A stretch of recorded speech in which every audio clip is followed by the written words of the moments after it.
Primero España, luego el PSOE y después nosotros, los militantes. Porque el PSOE tiene que ser un instrumento al servicio de la sociedad, no al servicio de sí mismo. Esta frase que siempre citaba Ramón Rubial resume en tan poco una filosofía de vida, una conducta vital, moral y ética, una vida dedicada al servicio del pueblo, del socialismo y del Partido Socialista Obrero Español, en el que militó desde siempre. Porque Ramón Rubial se convirtió con el paso de los años en el ejemplo de la reconciliación, el perdón sin olvido y en el paradigma de una generación que perdió la guerra y ganó la democracia. La vida de Ramón Rubial fue larga y prolija, larga y cargada de emoción, sentimiento, compromiso, ideología y sobre todo humanidad. La vida de Ramón Rubial es la del propio siglo XX, el paso del PSOE de la guerra civil al de la clandestinidad, el paso del PSOE de Suresnes al PSOE que cambió y modernizó España, ya en el ocaso del siglo. Ramón fue, y debería seguir siendo, el ejemplo a seguir de más de una generación.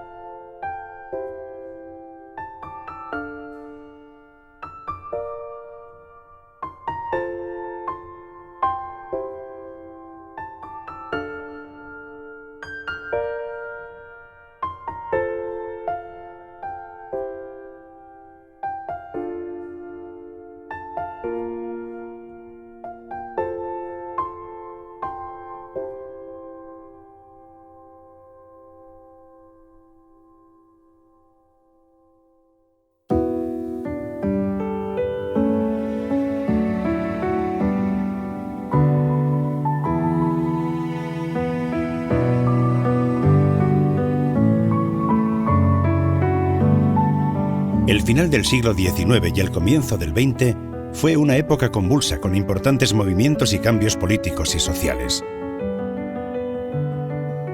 Y en Vizcaya todos esos movimientos iban a desarrollarse a mayor velocidad, porque se demandó de una ingente cantidad de mano de obra para la explotación minera y las fábricas siderometalúrgicas, que ya se desarrollaban en los montes mineros de Vizcaya y en la margen izquierda de la ría del Nervión.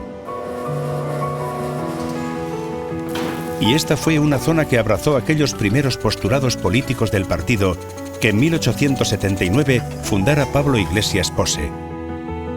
Este era el Partido Socialista Obrero Español. Era esta una zona de gran actividad y efervescencia política. No en vano de aquí salieron grandes figuras del movimiento político de izquierdas español, como fueron Facundo Pérez Agua, Dolores Ibárruri la Pasionaria, Juan de los Toyos, Indalecio Prieto o Tomás Meave, entre otros. Y entre estos otros se encuentra el hijo de José Rubial y Leonor Cavia, que nació el 28 de octubre de 1906 en el municipio vizcaíno de Erandio. Este era Ramón Rubial Cavia. Ramón Rubial era hijo de inmigrantes, su padre procedía de León, del Bierzo, y la madre de Ramón era hija de un albañil de Santander, de la provincia de Santander, que había emigrado también a Bilbao. Pronto él es hijo de trabajadores inmigrantes. Erandio, a finales del siglo XIX, con todo lo que conlleva la industrialización, sobre todo en la margen izquierda, llega un momento en que el barrio, lo que es Alchaga, se convierte un poco en el ensanche de Baracaldo en cuanto a la clase trabajadora. Este nuevo contexto de cambios demográficos, sociales y económicos que se están produciendo va a propiciar que surja una conciencia de clase obrera cada vez más patente, que lleva a que el 13 de noviembre de 1896 se funde la Agrupación Socialista de Erandio, la séptima agrupación socialista de Vizcaya. 2 años más tarde, en 1898, que hay elecciones generales, los votos en Erandio a Pablo Iglesias se duplican. El auge de las ideas socialistas en este municipio es tal que el 28 de noviembre de 1903 se funda el primer núcleo de Juventudes Socialistas de España de la mano de Tomás Meave. Tomás Meave es una personalidad singular. Era un hombre que procede de una familia nacionalista, pero que en un determinado momento Tomás Meave, que era un hombre, repito, de una sensibilidad tanto social como literaria como moral excepcional, rompe con todo eso. El socialismo de Meave es ya una filosofía de la rebelión, una rebelión contra todo lo que él ha visto y donde ha crecido. Prieto, Ramón Rubial, Julián Zugazagoitia, los jóvenes que se van incorporando a partir de la década del 10 y en el 20 al socialismo, conocieron o no a Tomás Meave. El recuerdo de Tomás Meave, la figura de Tomás Meave, la referencia de Tomás Meave es decisiva para él. Bueno, yo de Meave le hablaré poco, a pesar de ser el fundador de las Juventudes Socialistas y ser un poeta de los mejores que ha dado Vizcaya y España. Es un hombre muy poco conocido. Yo no sé si de una manera deliberada se ha omitido su nombre, pero era un hombre de una profundidad extraordinaria. Recuerdo también la venida de los restos, que fue en el año 25, y es la primera vez que yo he oído a Prieto hablar con unas cuartillas escritas. Recuerdo la frase que dijo que encuadraba su pensamiento en un marco de papel para no salirse de él. Y lo hizo encima de la tierra del agujero donde iba a ser enterrado Meave. Entonces estábamos en plena dictadura de Primo de Rivera. Terminó la locución, inmediatamente subió un hermano de Meave y desde aquel montón de tierra, que fue Santi Meave, pidió el ingreso en el partido.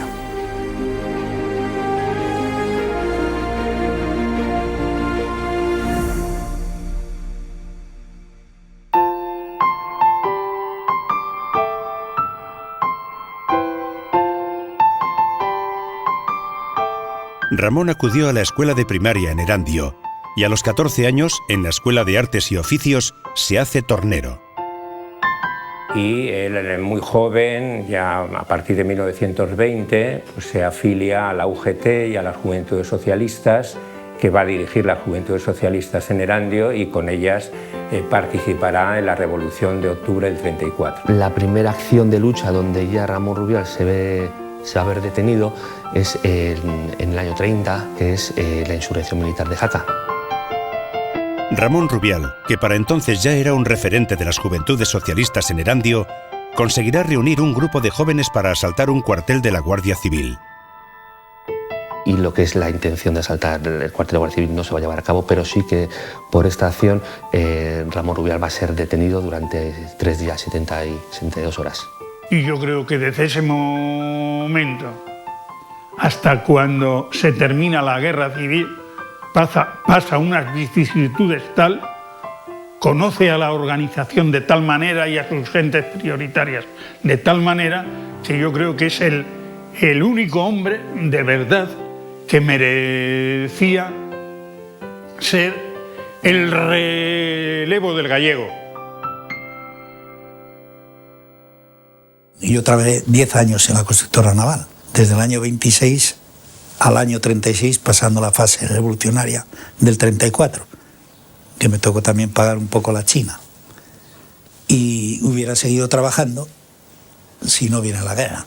De manera es que si al ingeniero del departamento me tuvo 10 años, yo creo que 10 años es suficiente para experimentar si es uno bueno o es malo. Ramón Rubial es precisamente la salvaguarda, la continuidad de esa herencia verdaderamente a veces conmovedora de lo que fue las luchas sociales y el socialismo de Vizcaya, pongamos entre 1890 y los 1930.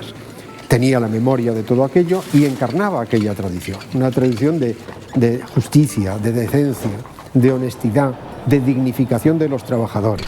Sabía perfectamente quién era Meave y bebía también de ese recuerdo, de la misma manera que conocía lo que había significado Párez-Agua y lo que significaba Prieto. Ramón Rubial, como la mayoría o casi todo el socialismo vasco, de esa época anterior a la Guerra Civil, pues se va a identificar con la figura de Prieto y lo que va a representar el prietismo.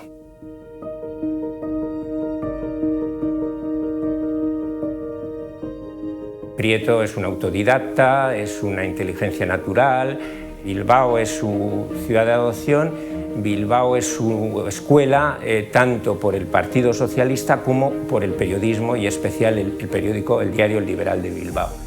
El socialismo de Prieto, el prietismo, como va a ser el socialismo vasco, en buena medida también el asturiano, pues se va a caracterizar como un socialismo democrático, incluso se le considera un adelantado de la socialdemocracia.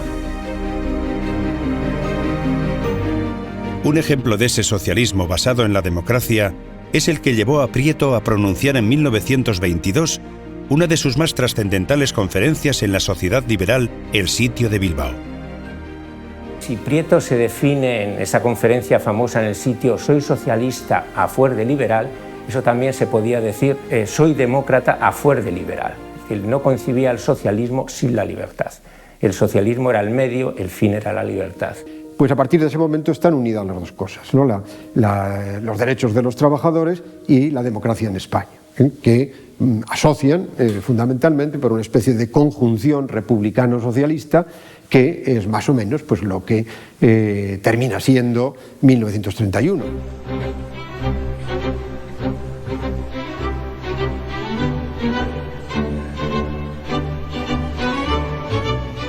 La llegada de la República el 14 de abril de 1931, proclamada por primera vez en España desde el balcón del Ayuntamiento de Éibar por un socialista forjado en la localidad vizcaína de Luchana, Juan de los Toyos, no acabará con las huelgas y los enfrentamientos.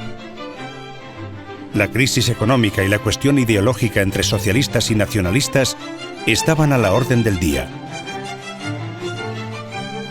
El desencuentro se agudizará en 1934, cuando se paraliza el proceso del Estatuto Vasco. Todo ello era la antesala de la Revolución de Octubre, en la que los socialistas se alinearon desde el primer momento con la huelga revolucionaria. En el año 34, Ramón Rubial ya era un referente en el área del socialismo, sobre todo de juventudes, y va a ser uno de los cabecillas de la organización de cómo tenían que ser las acciones.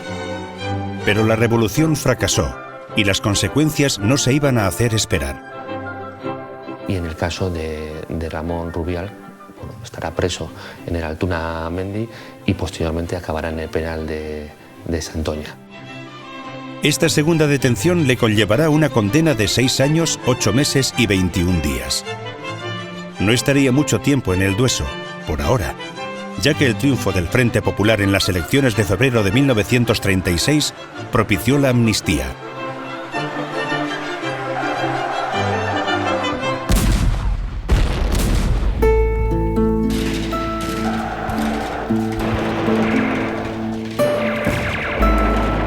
La República fue efímera. La guerra civil lo iba a cambiar todo. Y en la tierra de Ramón, Euskadi, la guerra iba a ser también entre vascos, porque enfrentó al nacionalismo y las izquierdas contra las derechas.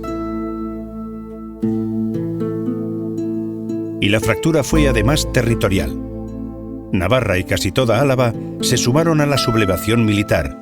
En cambio, Vizcaya y Guipúzcoa se mantuvieron leales a la República. Pero Guipúzcoa apenas opuso resistencia, cediendo San Sebastián en septiembre de 1936. Fue por tanto Vizcaya la que resistió más, hasta que Franco decidió acabar con el norte republicano, atacando primero esta provincia, que pasó a ser el epicentro militar de la contienda a partir del 31 de marzo de 1937. Y Ramón combatió enrolado en los batallones socialistas. En los primeros días nos fuimos en aquellos grupos a Ochandiano y a Ubidea. Después, ya cuando se formaron batallones, fui yo teniente ayudante del difunto Fulgencio Mateos, que fue el que mandó el primer batallón de milicias socialistas. Después fui a formar el 8º batallón a Éibar y luego pasé al 5º. Y después de allí me fui a Santander, porque ya en Euskadi empezaba a formarse las brigadas y las divisiones y a ver el movimiento que ya el Ejército del Norte lo tenía a través de Ciutat, que fue jefe del Estado Mayor del Norte. Cuando volví, la ofensiva se había echado, que fue el 31 de marzo del 37, se había echado sobre Bilbao. Y ya a través del mando del coronel Vidal, pues íbamos el difunto Toralpi y yo a coger la gente que se desperdigaba y a formar las líneas.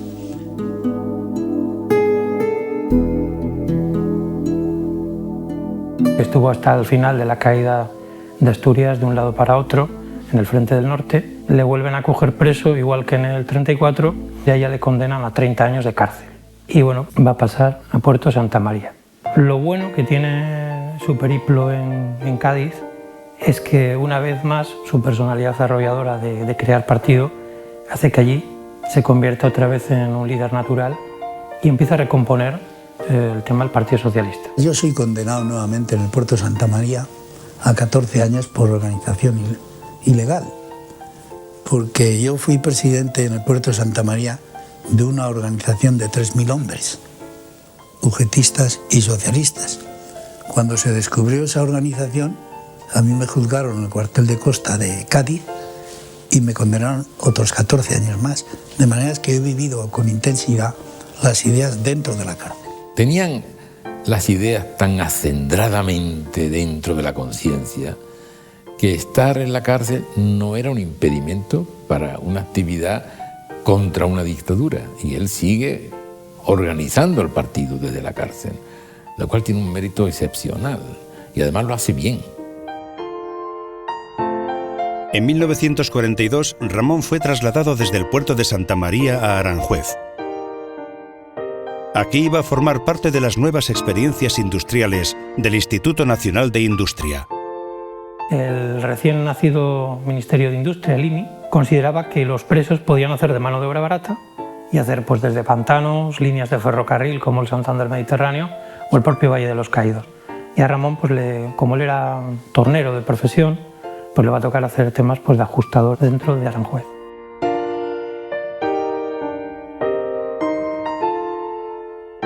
En este ambiente de relativa calma, y aunque continuaba en la reorganización del Partido Socialista, Ramón encontrará tiempo para sí mismo y contraer matrimonio por poderes con la que será su compañera de vida, Emilia Cachorro.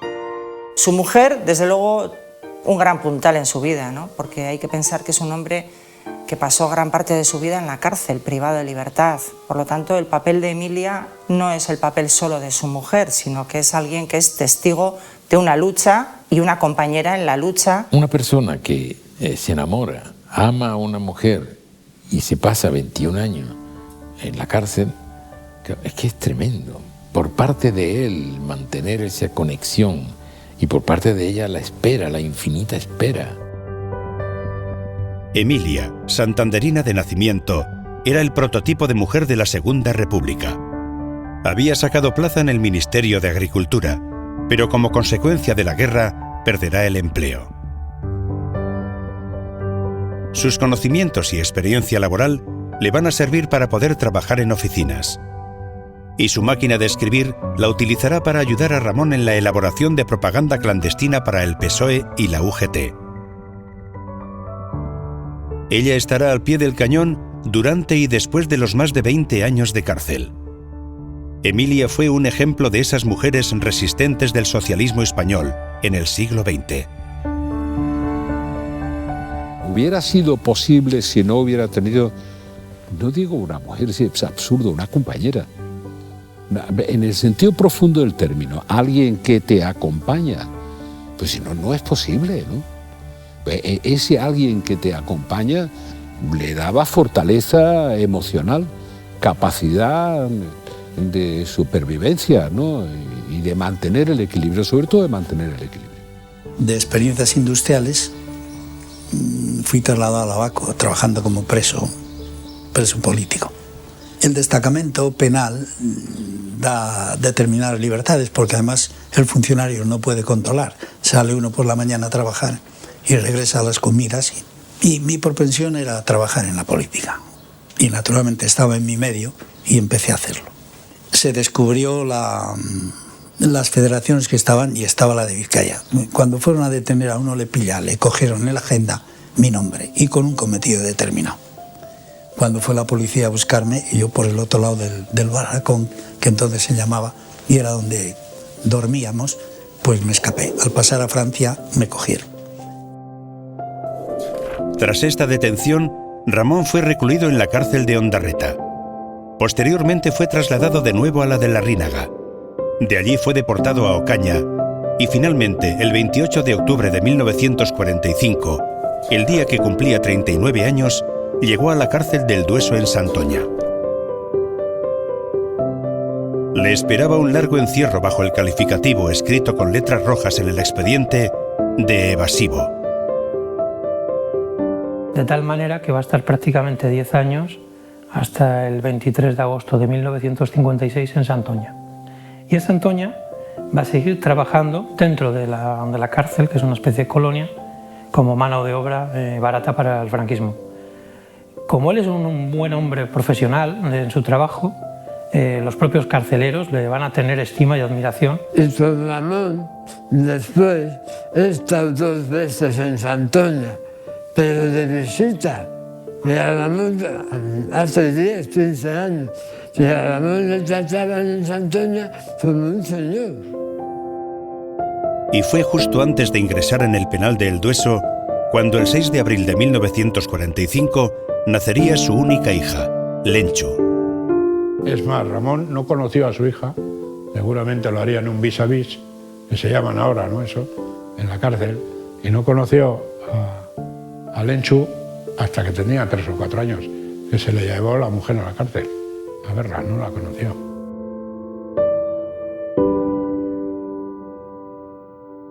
Yo estaba muy orgullosa de que mi padre estuviera en la cárcel. Yo la experiencia que tengo con mi padre de niña es pues de los 3 veces al año que nos dejaban entrar a verlo a la cárcel, el día de Reyes, el día del Carmen y el día de la Merced, que es el patrono de los presos, el 23 de septiembre. Mi padre siempre se emociona cuando habla de socialismo. Creo que es el tema principal en el que centra todas sus ideas.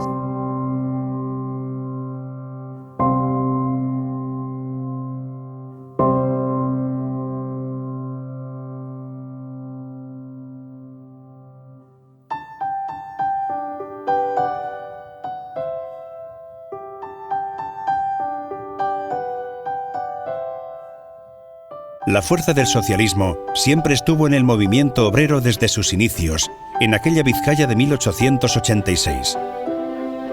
Por eso la gran huelga general de mayo de 1947, convocada por el gobierno vasco en el exilio, supuso un antes y un después en la lucha antifranquista. Se demostró que la margen izquierda del Nervión tenía una gran fuerza de movilización de masas.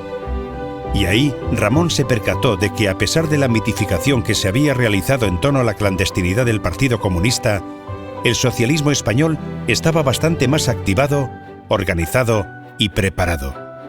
En el sentido de que la única oposición que había habido al franquismo durante la larguísima dictadura había sido la ejercida por el Partido Comunista, y no era así, de ninguna de las maneras. El Partido Socialista siempre estuvo allí. También tuvo la época en la cual supo que solo desde la cárcel, porque apenas habían quedado cuadros intermedios y dirigentes que no estuvieran en el exilio después de la guerra, solo desde la cárcel podían mantenerse relativamente unido al PSOE. A medida que pasaba el tiempo, se iba forjando no solo un mito o una leyenda, sino la realidad de un hombre honesto y representante de la clase obrera. Su capacidad de liderazgo pudo ir uniendo a los socialistas del interior y del exilio. El 23 de agosto de 1956 acaba su condena. Contaba casi medio siglo sobre sus espaldas. Su mujer Emilia y su hija Lenchu se encontraban en el exilio chileno desde 1954. Y estando él a punto de marchar para el país andino, los dirigentes del exilio Rodolfo Llopis y Pascual Tomás le piden que se quede en el interior para reorganizar el Partido Socialista y la UGT. Y lo hace.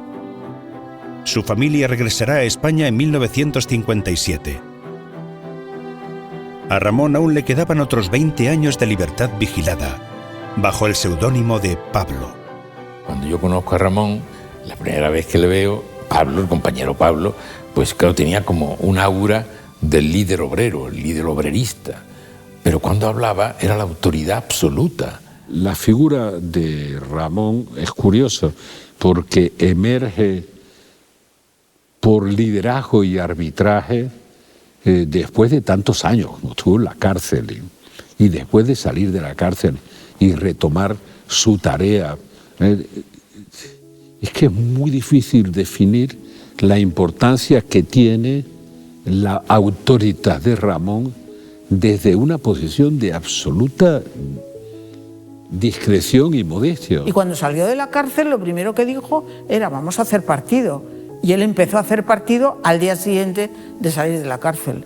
Y eso refleja cómo es una persona. Y es verdad que es desde la cárcel, manteniendo a cerca de 3.000 personas en contacto, como consigue salvar un poco lo que pueden ser las estructuras que habrían de aflorar luego cuando hubiera la oportunidad de libertad. Y eso lo hace Ramón. Todos los que pasaron tantos años en la cárcel merecen nuestro respeto y nuestra solidaridad, pero algunos estaban todo el día diciéndolo. Él jamás dijo nada de yo he estado en tanto tiempo ni cuánto tiempo, ¿no? En realidad hay una similitud de todos los casos que yo conozco. Mandela y Ramón son los dos más claros, ¿no? De gente no presumir de haber sacrificado su vida dentro de una celda por sus ideas. Ramón no se ponía nunca medallas, ¿no? Era una cosa tremenda. Incluso cuando le pedían que lo hiciera por su sufrimiento, hizo aquella frase que desconcertó a todos los periodistas. Y usted, tantos años de cárcel, ¿qué mérito le ven si yo nunca estuve ni un solo día voluntariamente? Cuando en aquel momento mucha gente que salía de la cárcel se le solía decir, bueno, ahora voy a descansar un poco, para estar en contacto y tal. Ramón lo primero que hace es venir al partido y decir que, a ver, ¿con quién me pongo en contacto cuando llegue a Bilbao? Y en todo este proceso de lucha clandestina va a destacar un baracaldés afincado en Vitoria, Antonio Amat. Y Antonio entonces era el líder, el responsable del Partido Socialista en toda España. Yo empecé a ir a verlo a Vitoria, le hacía de enlace con Enrique. Y Antonio tenía un prestigio enorme en la Internacional Socialista. Y Amat era quien me facilitaba, una cosa que es casi romántica, ¿no? Me facilitaba unos almanaquitos cortados por la mitad y me decía, tú lleva esta mitad a tal sitio, que allí está la otra mitad, para recuperar a militantes. Se pasa unos años en la cárcel y cuando vuelve a Vitoria, Vitoria de alguna manera se conforma como la capital democrática de España. Ramón le tenía un respeto a Antonio y un afecto y una admiración, iba todas las semanas a verlo.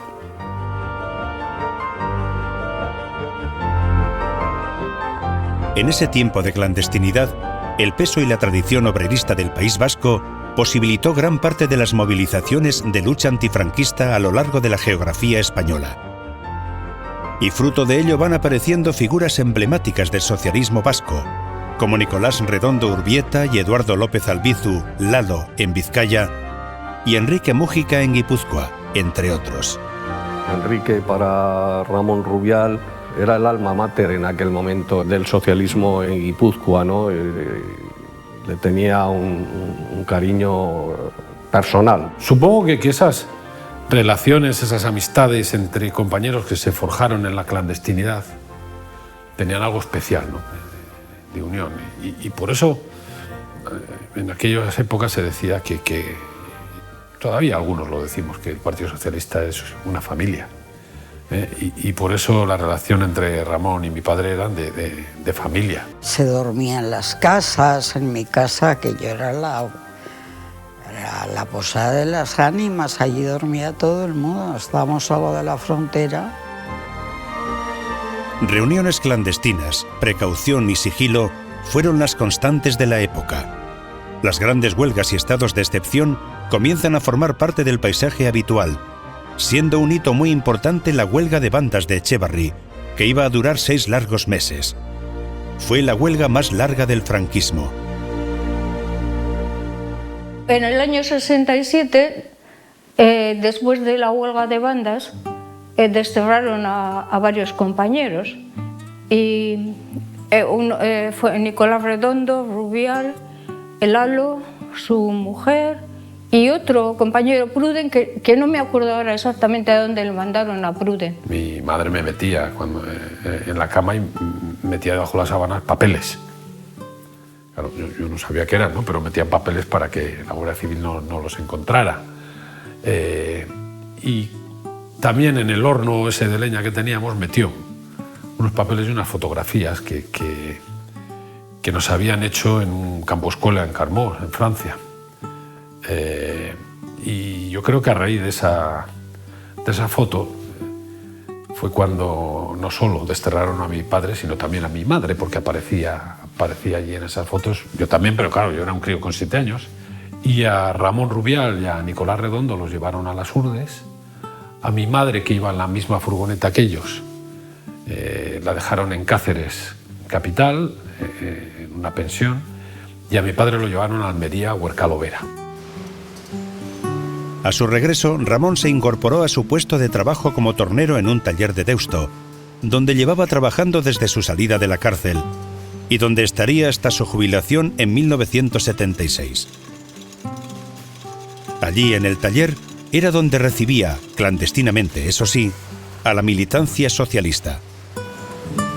Yo cuando lo conocí me impresionó mucho. A mí Ramón siempre me impresionó mucho, porque claro, tú veías, me acuerdo Enrique y yo fuimos a verlo a su taller. Y ahí estaba el viejillo, no tenía todavía el buzo de cremallera, que ese fue nuevo para la foto, lleno de botones, y estaba en una mesa de cervecera el pobre, con una silla. Y yo me acuerdo de esa visita a su taller, que era un tallercito muy pequeño en la ría izquierda, y estaba con mono de trabajo. Y el torno ese que se ve en la foto, esa tan famosa de él, ahí estaba. Yo creo que esa brida estuvo allí hasta que se marchó y ahí, no, siempre para la foto.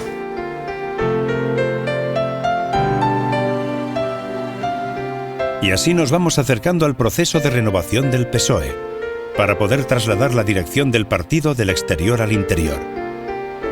Y eso empezó cuando aparecieron un grupo de jóvenes sevillanos llamados a cambiarlo todo. Cuando llegaron los socialistas sevillanos, conectamos con ellos perfectamente. O sea, el socialismo vasco, con quien conectó, fue con el socialismo andaluz. El 73, 72, 73 y el mismo 74, antes de Surén, pues nace la consigna del interior, porque los del exterior, con Llopis a la cabeza, no estaban por la labor, ¿no? Entonces, de que había que potenciar la actividad del interior para que la gente y el mundo conociera que el PSOE existe en España. Yo creo que los vascos, cuando hablaban de traer la democracia, la veían lejanísima. Y estos andaluces no. Y en el interior ya estábamos suficientemente, digamos, maduros para tomar solo la dirección. Y hay ese choque que en el 72, bueno, se resuelve como se puede, es a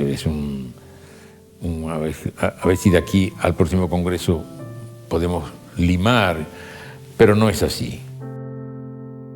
Tras el largo debate en los congresos de Toulouse de 1970 y 1972, tendría lugar el ya famoso Congreso de Suresnes.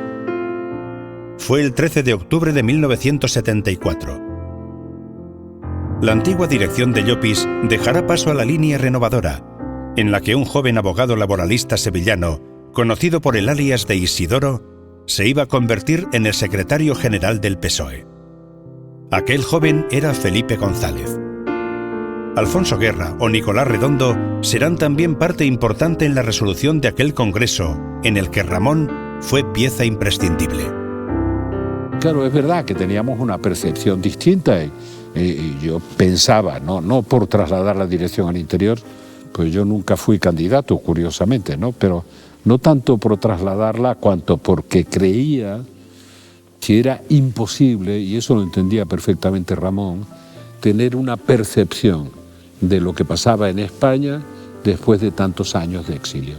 Incluso la gente más inteligente del exilio, la más lúcida, no tenía una percepción de la realidad de España. Claro, cuando yo me di cuenta entre la posición de Ramón y la posición de todos los demás que citaban a Ramón, si Ramón se pone del otro lado, esto no tiene lugar. O sea, no es que él tuviera una vara de mando, pero su posición inclinaba hacia acá o hacia allá a todos los demás. Yo tuve bastante miedo a pasar la organización al interior, porque había 14 o 15 concepciones de lo que era el socialismo aquí, en Madrid, con un revoltijo de esa naturaleza. Y yo acostumbrado a una disciplina tan férrea, que no quiere decir que se corta la democracia interna del partido, no veía cuando contactaba a la gente un polo donde pudiera yo depositar la confianza de la gente para traer la organización al interior. Y eso me retrajo bastante tiempo.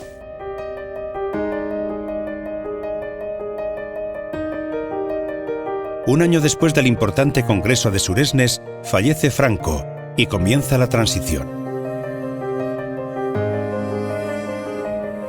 Y en ese trascendental proceso hacia la democracia, Ramón Rubial tendrá su importancia como líder moral del PSOE.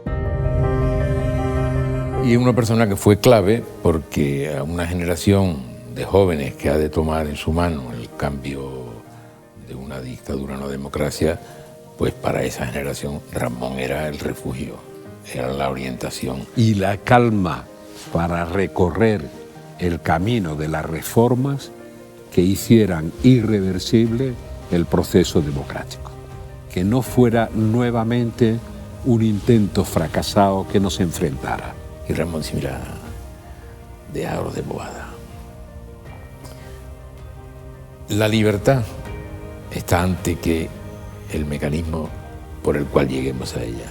Él le daba valor a cada paso en el que él apreciaba la irreversibilidad de un avance. Fue aquel hombre que supo de alguna manera traer este Partido Socialista Obrero Español que alumbró la transición en España, ¿no? Es de alguna manera somos herederos de lo que él nos legó.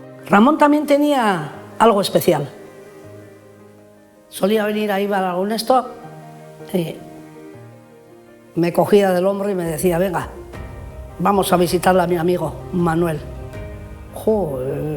Se ponían a hablar los dos de la cárcel, de esto, de lo otro. Nuestra vida ha sido no de hacer grandes cosas, pero de estar ahí siempre.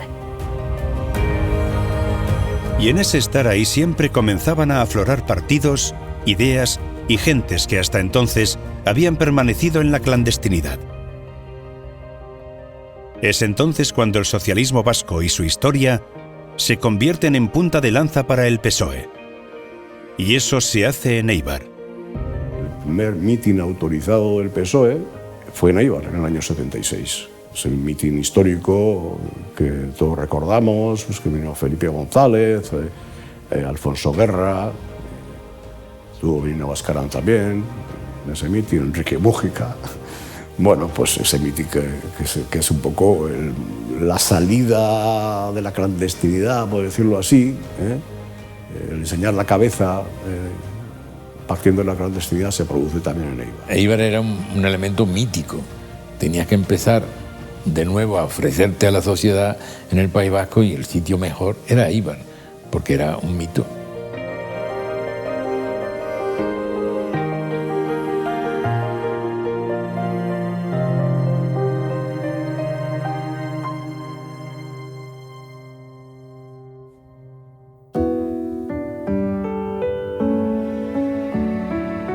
Las primeras elecciones democráticas, que se celebraron el 15 de junio de 1977, convertían al socialismo español en una alternativa de poder.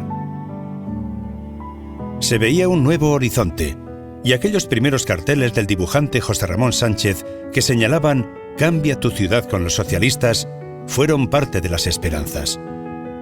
Los votos obtenidos colocaban al PSOE y su recién creado Partido Socialista de Euskadi en una buena posición de salida. Porque el Partido Socialista de Euskadi había celebrado su primer congreso el 12 de marzo de 1977 en San Sebastián, eligiendo secretario general a Txiki Benegas. Y las elecciones del 77, después de una campaña plagada de siglas y ofertas, reprodujeron en parte el reparto de fuerzas de la Segunda República. Ramón Rubial es el puente entre aquella Segunda República y la transición a la democracia española que ahora disfrutamos. Y que también él, como el portador de esa tradición de tolerancia y de pluralidad, lo puso en la transición española y en concreto aquí en Euskadi, bueno, pues también nos permitió alumbrar un órgano como el órgano preautonómico, ¿no?, el Consejo General Vasco. En las elecciones del 77 es cuando se forma el Consejo General Vasco y ese gobierno, por decirlo así, que es un gobierno preautonómico, puesto que no existe todavía el estatuto, se configura haciendo con las carteras que había allí una distribución en proporción a los votos obtenidos. Ramón Rubial se presentaba a la presidencia frente a un nacionalista de su generación que también había sufrido prisión y clandestinidad. Este era Juan de Ajuriaguerra. Yo he tenido gran amistad y he trabajado en la clandestinidad con Ajuriaguerra. Hombre duro en la negociación, muy dado a cumplir la promesa o la palabra que comprometía. Y yo hice con él una gran amistad. Como los dos candidatos eran unos auténticos caballeros, hay que decirlo, tanto Ramón Rubial como Juan de Ajuriaguerra eran unos caballeros, ellos no se votaban. Ajuriaguerra y yo nos mantuvimos en la lealtad, de decir, de votar en blanco y a última hora, en la octava votación, lo que no sé es por qué ni por qué no, pues salió con un voto más. De los 3 votos que disponía la UCD, finalmente Juan Echevarría Gangoiti, que luego fue también miembro del Consejo General Vasco, fue el parlamentario que al abstenerse, un voto en blanco, pues decantó los votos. Como ese efectivamente obrero que tenía el taller en Erandio, en donde trabajaba, llegó a ser el primer lehendakari después de la dictadura. Y en el momento en que salió elegido Ramón, sus primeras palabras, vamos a decir, como recién elegido, fue: dejadme que voy a dar un abrazo a Juan de Ajuriaguerra.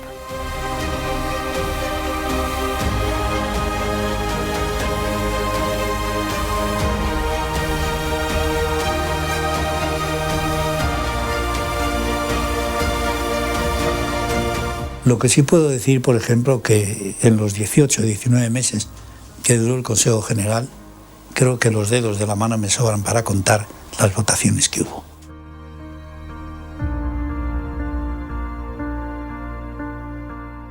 Hizo un gobierno en el que reunió a todas las sensibilidades políticas y ese primer gobierno fue el que de verdad impulsó el Estatuto de Gernika y el que de verdad empezó a desarrollar las instituciones que conocemos hoy. Se hizo un estatuto basándose básicamente, pues eso, en el estatuto del año de la República y mejorándolo lógicamente por los días.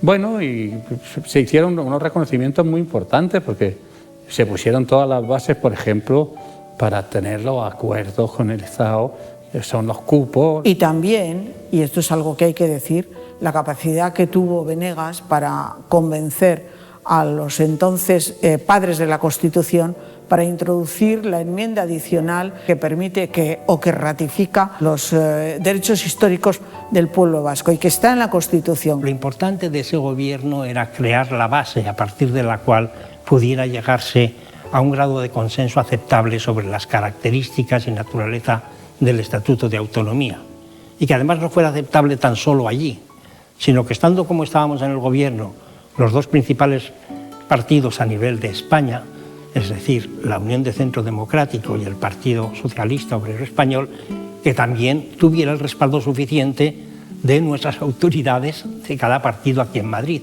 Logró el tío aunar todas las fuerzas allí, aquí no se escapa ni el viento. Y conformó un estatuto que ni Cristo pudo decir que no.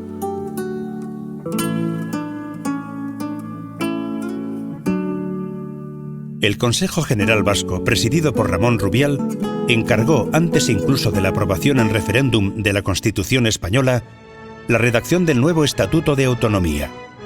El texto consagró una comunidad autónoma, con el euskera y el español como lenguas cooficiales y la vecindad administrativa como único requisito para obtener la condición política de vascos. El 25 de octubre de 1979, el Estatuto de Autonomía fue apoyado por más del 90% de los vascos que acudieron a las urnas. Era una propensión muy loable, porque había que demostrar a la gente después de la salida de 40 años de intransigencia que gente con distintas concepciones del mundo que pretendíamos nos podíamos reunir a sacar a flote un país como era el nuestro. Y creo que lo conseguimos.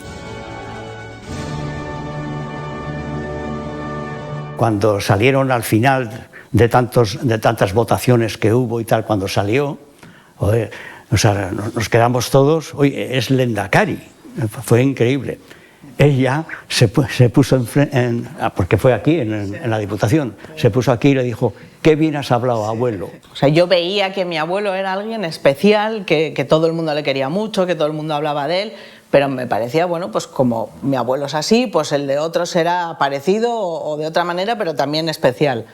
Y claro, cuando ya era un poquitín más mayor, yo qué sé, pues con 10, 12, 14 años a los mítines, porque yo he ido a mítines desde que nací, me he criado en el partido y todo el mundo, ay, tu abuelo, ay, qué bien ha hecho esto, qué lo otro, qué persona más especial o cómo se comporta.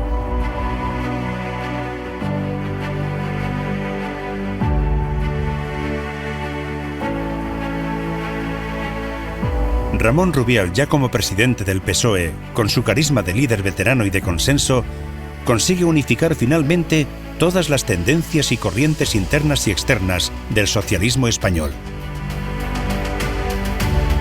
¿Cómo ejerce su presidencia? Siempre empleaba muy pocas palabras. Bueno, el sentimiento que tengo yo nunca he recibido más apoyo para mi gestión durante todo el tiempo. Gestión de partido, gestión de gobierno. Nunca he recibido más apoyo de nadie que de Ramón Rubial. Ramón Rubial, como presidente del Partido Socialista, era un hombre el primero en llegar a las reuniones de ejecutiva. Si Ramón decía algo, aunque fuesen pocas palabras, era muy difícil, por no decir imposible, llevarle la contraria, ¿no? Él sabía muy bien cuándo decir las cosas, cómo decirlas, y no tardaba mucho tiempo en expresar sus ideas. Pues la verdad es que tener al presidente del partido con la historia que tiene a sus espaldas, pues yo creo que te enorgullecía y sobre todo hacía que tu presencia en el Partido Socialista, en las Juventudes Socialistas, cuando eres joven, pues yo creo que era un privilegio. Creo que todos los años que fue presidente del partido fue pues un gran acierto de la dirección de entonces, de tenerle a Ramón como presidente y como ejemplo de lo que tiene que ser un socialista. Siempre quería descender a las propuestas pragmáticas, porque era lo que le permitía decir estamos caminando bien, porque vamos resolviendo problemas.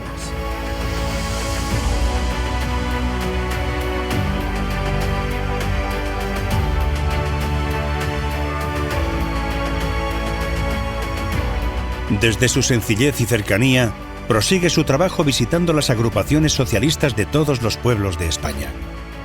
Su fuerza y vitalidad eleva la moral de ese socialismo español, que poco tiempo después verá el fruto de su trabajo coincidiendo con sus 76 cumpleaños. Cuando en el 1982 el partido, por primera vez en la historia, tiene una victoria arrolladora, el 28 de octubre del 82, cumpleaños de Ramón, pues 202 diputados, no había ocurrido nunca en ningún partido, y menos en el Partido Socialista. Hay que imaginarse la primera reunión de la dirección del partido. Bueno, aquello era la euforia absoluta. Entonces Ramón levanta la mano y dice, compañeros, menos alegrías. Lo intentamos en el 17, y en el 31, y en el 36, en el 34 y en el 36, y siempre fracasamos. Así que menos alegrías y a ponerse a trabajar. Las palabras que más me acuerdo siempre, porque bueno, él nunca ha tenido nunca ha querido ser la persona que estaría en boca de todo el mundo, o sea, que sería el personaje o la persona que despuntara, o sea, él quería ser siempre el no Ramón, con todo el mundo, por igual, uno más y tal. Pero sí es verdad que siempre que hablaba, siempre terminaba igual, y era trabajo, trabajo, trabajo. Y yo me acuerdo de estar ahí, yo no sabía, que yo tenía 7 años, exactamente no sabía de qué iba esto. Yo sabía que algo era importante y que si ganaban los socialistas era muy bueno. Y yo me acuerdo de eso y claro, y luego con los años sí, y encima pues justo el día de su cumpleaños, pues qué regalo, que por fin, después de tantos años de oscura dictadura. Al de pocos meses murió Emilia. Y todavía no sabía, o sea, ya había ganado, Felipe González ya había ganado, pero todavía no había hecho el gobierno. Y allí estuvieron todos los que iban a ser ministros en casa, estuvieron allí todos cuando murió Emilia. Emilia falleció el 8 de noviembre de 1982. Apenas 2 años antes se había organizado un homenaje en Bilbao en el que el reconocimiento no fue solo para Ramón, también fue para ella, su inseparable compañera en la lucha. Porque Ramón solo tuvo 3 debilidades en su vida: su mujer Emilia, su hija Lenchu y su nieta Eider. Yo tengo súper buen recuerdo de aquella época, de acompañarle con él a todos los colegios electorales, como todo el mundo le recibía, le saludaba, le venía a abrazar, todos empeñados, vente a la agrupación, vamos a comer algo, le sacaban para picar.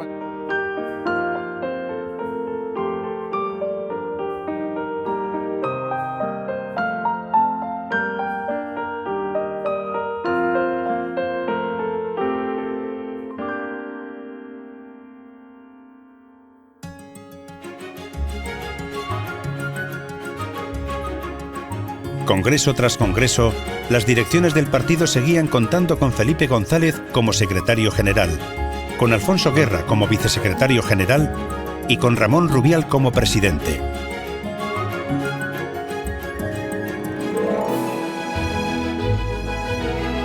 Además, Ramón fue desde 1977 senador electo por Vizcaya. Ocupó su escaño en el viejo salón de plenos del Senado hasta que se construyó el nuevo, donde también dejó su impronta.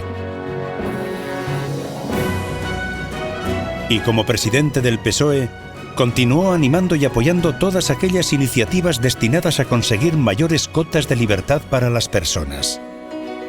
Ramón, como hombre adelantado al tiempo, es cómo me apoyó a mí con la cuota del 25%.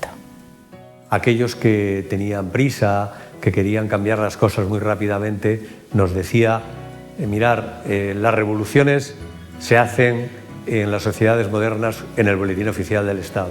Y Ramón Rubial, allá donde había actos que tenían que ver con estas políticas de futuro, Ramón estaba. Esa frase de Ramón, de hacer la revolución en el Boletín Oficial del Estado, de no utilizar la violencia, del compromiso con el respeto a la pluralidad del país, a mí me parece que también es un gran legado. Nunca dejaré de estar agradecido en lo que me tocaba de responsabilidad por el apoyo y el liderazgo de Ramón. Nunca. Yo sigo pensando que mi jefe natural en política es Ramón Rubial, es Pablo, todavía, porque yo acudo a él.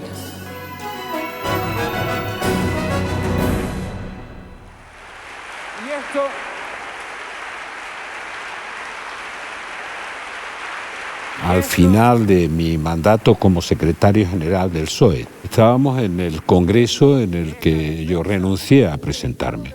No había advertido a nadie, él era el único que lo sabía de esa manera prudente, no había advertido a nadie que no iba a volverme a presentar de secretario general. Pero debéis saber aquí, donde corresponde decirlo, que no seré candidato a la Secretaría General. Y terminé la intervención, entonces se produjo una situación muy de desconcierto. Y me senté al lado de Ramón y me dice, está bien, dice, pero verás, la mayoría de la gente tiene tapones en los oídos, dice, era su manera de decir las cosas. Y dice, y lo único que ha oído es eso que has hecho pasar en un instante de que no te vas a volver a presentar. Olvídate, lo demás no lo va a recordar nadie.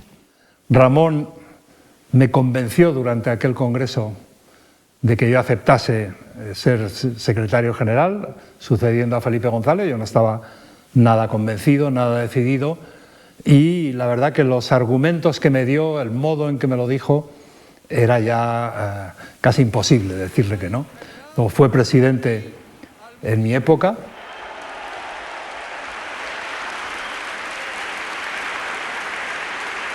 Y presidente Ramón Rubial.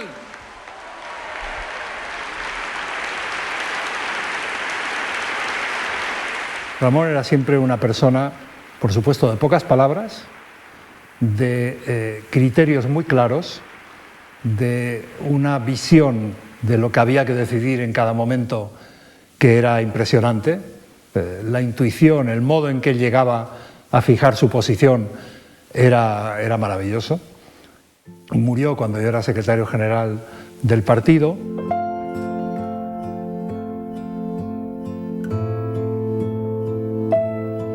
Ramón Rubial falleció en Bilbao el 24 de mayo de 1999, a los 92 años de edad. La capilla ardiente quedó instalada en la sede del Partido Socialista en Bilbao, y por ella pasaron miles de personas de todas las ideologías, porque Ramón fue un hombre de concordia y consenso. El féretro estaba en la sede provincial del partido en Vizcaya, y nos dicen que la primera parte de portar el féretro desde la sede de Vizcaya hasta el Palacio de la Diputación, pues que tienen que ser las Juventudes Socialistas quienes tienen que llevar. Y me acuerdo perfectamente cuando salíamos de la sede provincial de Vizcaya, un aplauso, vamos, un estruendo terrible de las miles de personas que estaban allí agolpadas. Pero una vez que salimos de la sede provincial de Vizcaya y enfilamos ya hacia el Palacio de la Diputación por la Plaza Jado, un silencio sepulcral.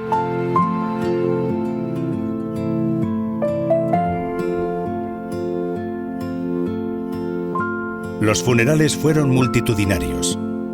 Todo el centro de Bilbao fue un reconocimiento al histórico líder socialista, pero sobre todo a la persona que representaba a Ramón. Representaba a quienes perdieron la guerra y ganaron la democracia, a quienes construyeron España sin rencor. Para mí fue un privilegio, ¿no?, de sacar a hombros el ataúd de Ramón Rubial, compañero de la agrupación del año. Todo el día en la Diputación, macho, pegado al ataúd. Oye, Chema, márchate, que ya era incapaz de separarme de aquel hombre. ¿Cómo se pueden tener 92 años? Haber sido en la dictadura de Primo de Rivera quien era antes de ayer cuando murió. Haberlo sido en la dictadura de Franco. ¿Cómo se puede vivir la mitad de una vida de 92 años sin las libertades que él ansiaba y no sentir rencor? ¿Cómo se puede vivir la cuarta parte de su vida adulta sin ninguna libertad y no tener rencor?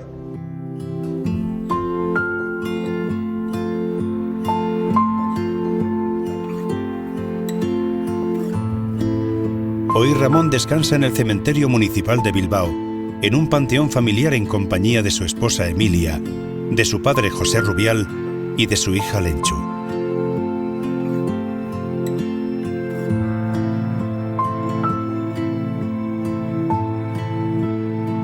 Apenas a unos metros del panteón familiar de los Rubial se encuentran las tumbas de Indalecio Prieto y Tomás Meave.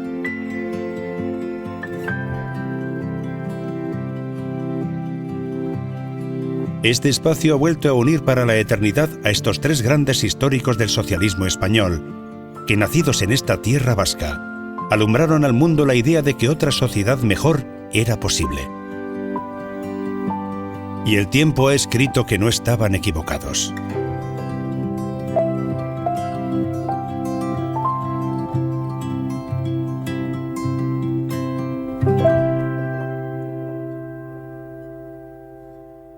Pensamos que la mejor forma de preservar su memoria, su legado, de preservar y difundir sus valores era crear una fundación. Lo que supuso Ramón para Euskadi, para el partido y para España. Eso yo creo que era el primer objetivo. Y así la creamos en el año 2000, yo creo que fue en abril de 2000, es decir, un año prácticamente después de que falleciese Ramón. Pero luego no queríamos o no querían que se quedara en una cosa muy personalista, sino que también fuera defender o aprovechar la fundación para defender todos los valores que defendió mi abuelo durante toda su vida y que defiende el Partido Socialista. Donde da soporte a una escuela de formación también y donde hacemos un montón de actividades para defender los valores de libertad, los valores de democracia, los valores de igualdad y solidaridad por los que trabajó durante toda su vida Ramón Rubial. En la creación de la fundación tuvo mucho que ver, además de Lenchu y los socialistas vascos, una de las personas más allegadas a Ramón, Eduardo Gómez Basterra, quien fuera, además de un gran amigo, el compañero que estuvo siempre a su lado como asistente.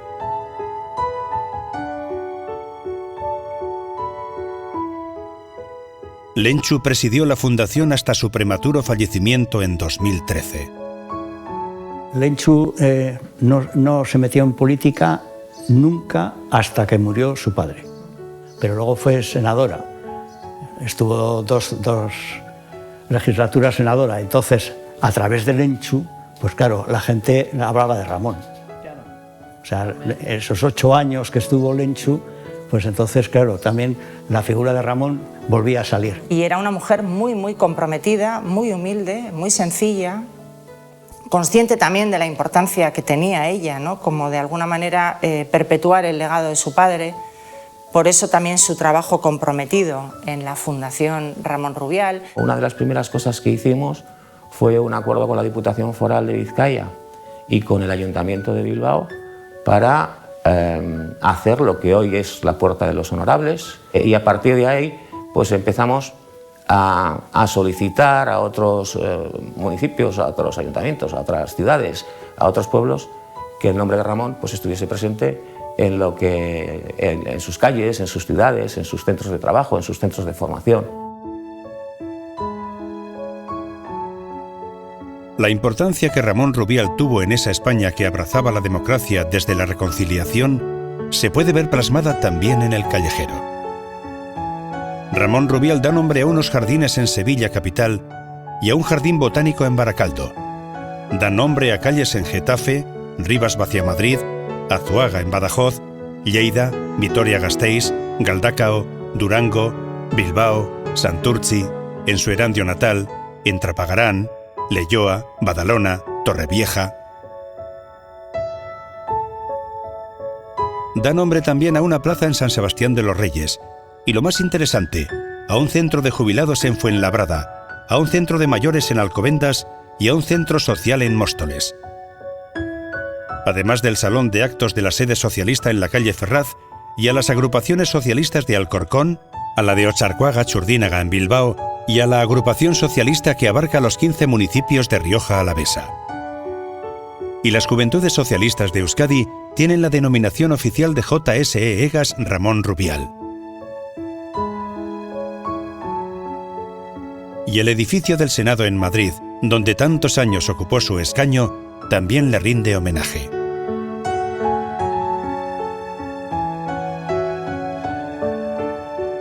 Pero si hay algún lugar que le brinda a Ramón el reconocimiento de lo que fue y representó, ese es, sin duda, la Puerta de los Honorables, en Bilbao. Este complejo escultórico se encuentra en la Campa de los Ingleses, junto al Museo Guggenheim, y no muy lejos de la calle que lleva su nombre.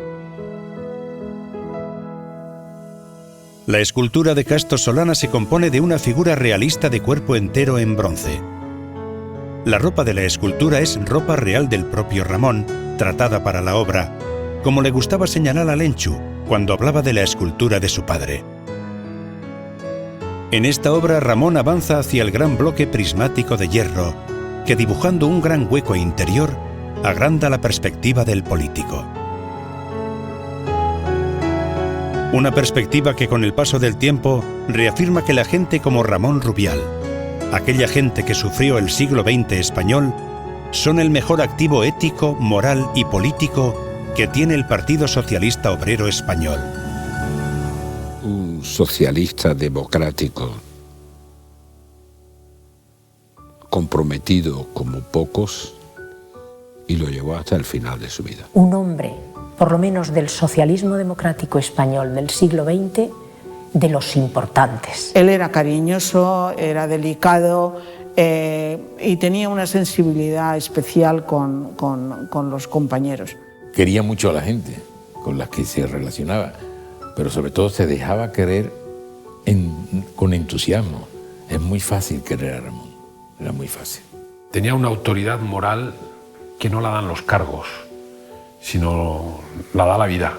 Era un testimonio de una época, era un testimonio de unas ideas, era un testimonio de un comportamiento político, era un testimonio de coherencia. Yo creo que si hay alguien al que no olvidará nunca el Partido Socialista es la figura de Ramón Rubial, por todo lo que nos aportó y sobre todo por todo lo que nos enseñó. Es muy difícil decir si una persona o un grupo de personas representan esos 100 años de socialismo. Pero lo que sí es fácil de decir, y no es fácil de decirlo de cualquiera, es que Ramón Rubial sí que fue siempre parte de ese socialismo. Que a las personas, mientras se les recuerde, mientras se tenga en la memoria, y mientras se les tenga en la memoria y en el corazón, van a seguir estando con nosotros. Y Ramón está permanentemente. Sí que es verdad que todo el mundo veía que transmitía ese afecto y esa... Probablemente porque era una persona normal. Y a pesar de ser senador y haber sido Lehendakari y presidente del partido durante más de 20 años, pues luego hablaba con cualquiera.